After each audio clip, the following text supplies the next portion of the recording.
Shalom Ouvracha, mes chers amis, Rav Leib Baal HaYisurim vient dans le rêve de Rav Vosner. C'est une histoire où il y avait un de nos contemporains qui décide d'aller voir le Rav Leib Baal HaYisurim. Le Rav Leib Baal HaYisurim était un grand Rav qui était le Rav de Hebron.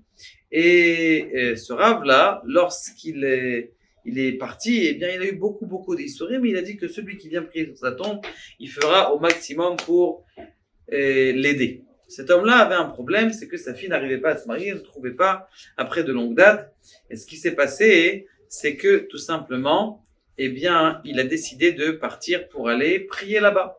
Il va prier là-bas, ce beau jour, il sort de Bnei Brak. Malheureusement, ce jour-là était plein de neige.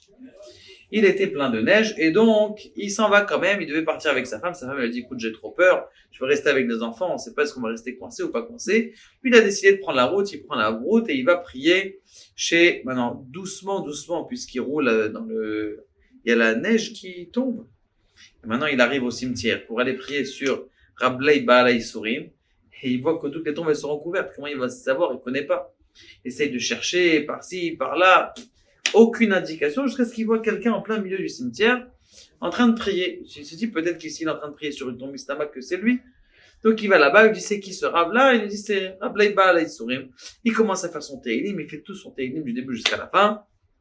Et Baruch Hashem, il a trouvé ça. Maintenant il cherche à sortir. Le problème c'est que comme tout est blanc, il trouve pas l'endroit. Le type qui était à côté de lui, le Rav qui était à côté de lui, il lui dit écoute, viens, je vais t'accompagner, je connais l'endroit. Il connaît l'endroit, il l'amène à la tachana de bus, et dès qu'il monte dans le bus, la personne a disparu. Il arrive chez sa femme, il dit écoute, j'ai prié, un homme il était à côté de moi pendant 3 heures lui aussi, il a prié avec moi, et il m'a raccompagné au bus, et il a disparu. Qu'est-ce que ça peut être? Peut-être c'était Eliyahu Hanavi. Ça me dit, Azov, nous, Eliyahu Hanavi, qu'est-ce qu'il va faire? Il va tuer que temps, aller prier là pour toi, que toi, Eliyahu Hanavi. Peut-être c'était un homme qui était rapide, il devait sortir, il connaissait l'endroit, il est rentré au cimetière, et c'est tout. Bon, il n'était pas serein, il est parti voir le Rav Vosner, Zatzal. Il arrive chez le Rav Vosner, Shmuel Vosner, et il lui dit, Rav Vosner, voilà, il lui raconte, ça, c'était ça, et il m'a accompagné, il est disparu. Ah, c'est rien, c'était peut-être un monsieur qui était Zaritz. Bon. En plein milieu de la nuit, le Rav Vosner rêve. Il rêve.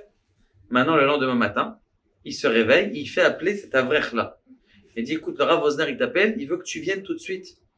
Il veut que le Rav Vosner, il vienne, quel rapport? Bon, il arrive chez le Rav Vosner, il dit, écoute, hier, tu m'as posé une question, est-ce que c'était Eliyahu Hanavi? Je dis, c'était pas Eliyahu Hanavi, mais c'était qui? C'était Rav Leib Baal HaYisurim. Celui ce qui t'a prié, il est venu prier à côté de toi. Comme il a vu que c'était un jour de neige, et il a vu que tu as fait énormément d'efforts pour venir prier sur sa tombe, alors il est venu prier, et grâce à ça, Bezrat Hashem, la preuve, c'est que tu vas avoir ta Yeshua, tu vas voir, dans quelques temps, ta fille, elle va se fiancer. Pour vous dire que des fois, il peut arriver que même le tzaddik qui vient et il t'aide à prier lui-même sur sa tombe, il se présente devant toi.